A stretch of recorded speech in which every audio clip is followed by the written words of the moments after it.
Hello and welcome back. You're listening to Jonathan Mathis, the sports judge. There are a variety of choices out there and a lot to choose from. I appreciate you all for tuning in and checking out the content. It's what I do. Okay, let's talk. Everybody talked about him.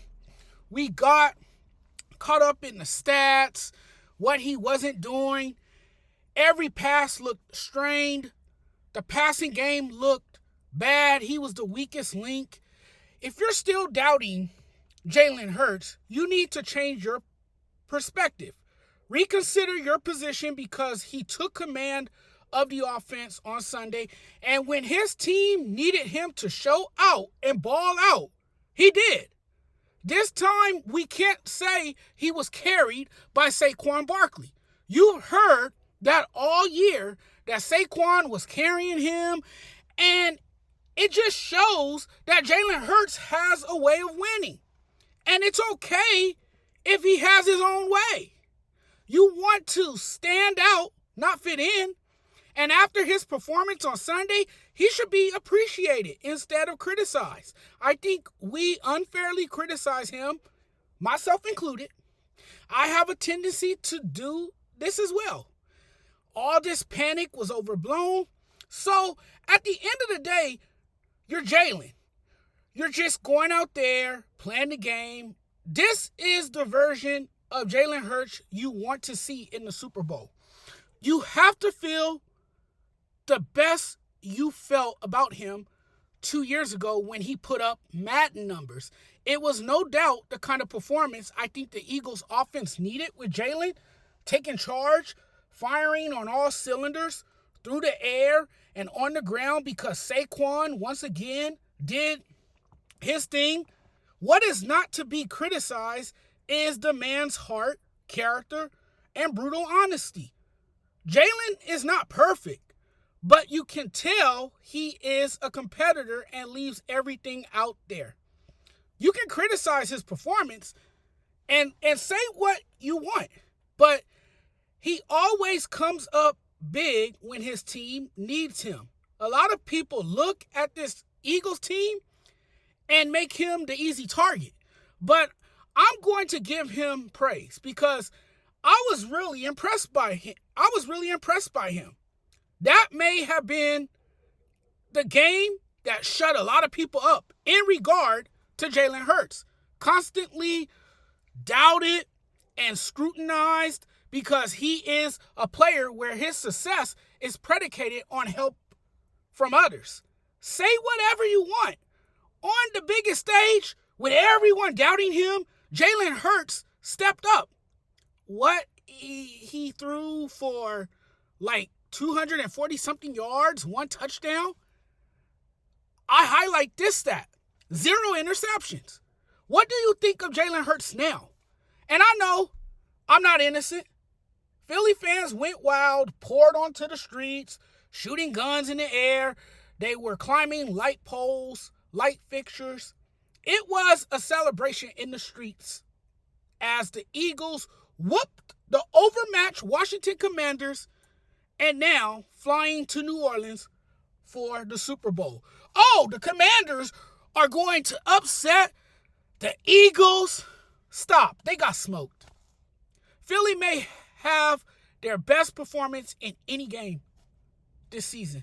As I look at this, the Eagles are going to the Super Bowl playing with a lot of confidence.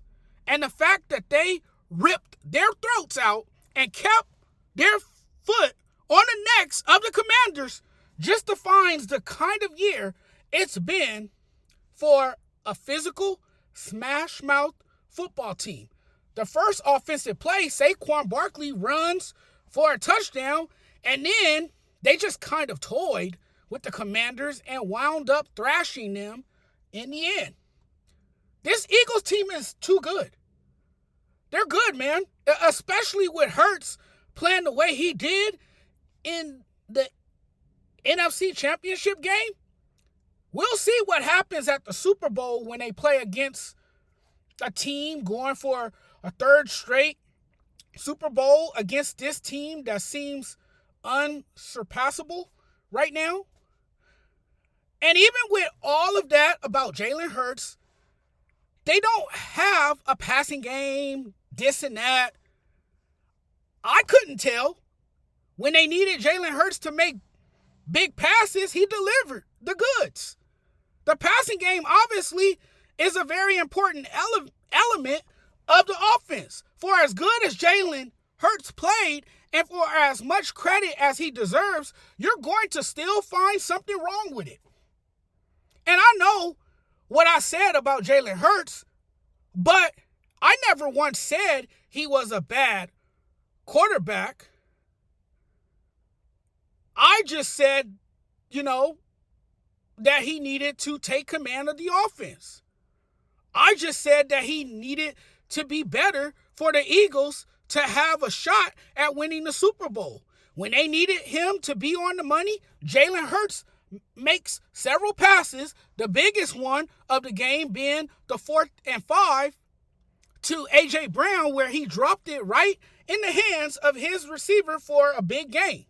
I mean, you bring it up that Jalen Hurts is the team's one weakness, but when he's rolling, so is the rest of the offense.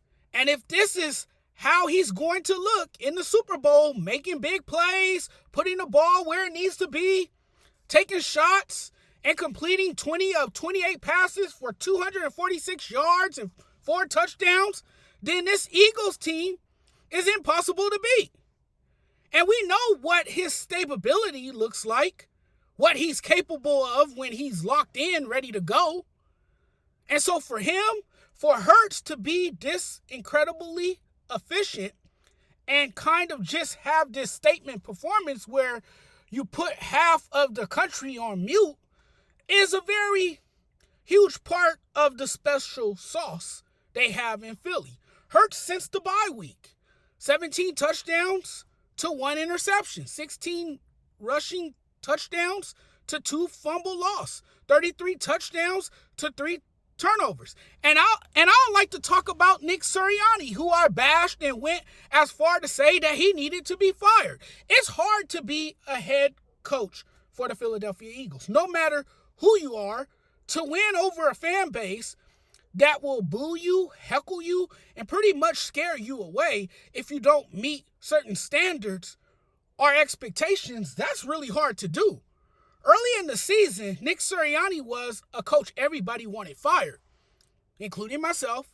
You can't be too hard on a guy when all his team does is win, and that's what Nick Sirianni does.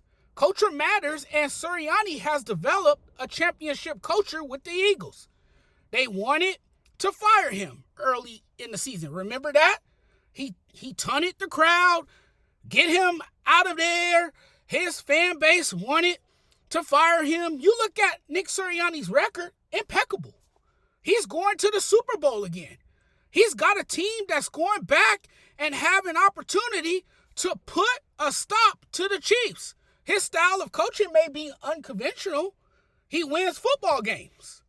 I think there was kind of enough pause with Sirianni where enough people would go, we were quick to put him on the hot seat.